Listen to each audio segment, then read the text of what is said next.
Ćao drugari, Ćao, ovo je Marko. ovo je Ana. Mi radimo radionice telesne muzike i telesnih perkusija, a ove radionice za decu se zovu Detlići. Pogađate zašto, verovatno? Između ostalog zato što smo u šumi, A između ostalog zato što detlići kuckaju. a takođe i zato što su za decu. E sad, prva radionica koju smo pripremili je radionica sa pesmicom Riba ribi grize rep. Da uradimo to od početka još jednom. Polako. Polako. Riba, ribi, riba, ribi, grize rep. Riba, ribi, riba, ribi, grize rep. Riba, ribi, grize rep. Riba, ribi, grize rep. Riba, ribi, grize rep. Riba, ribi, grize rep. E sad, šta sve tu imamo od delova, to jest od elemenata?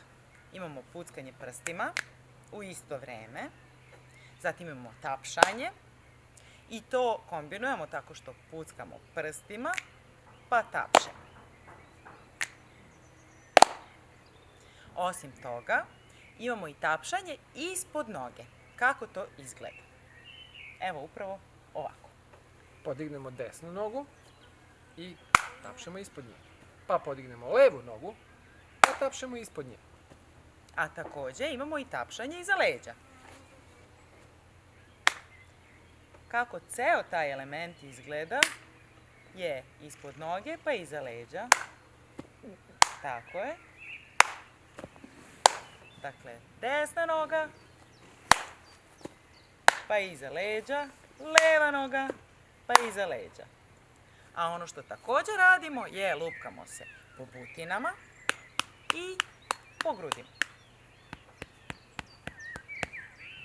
A sada, hajde da pokušamo još jednom. Od početka. Polako. Riba, ribi, riba, ribi, grize rep.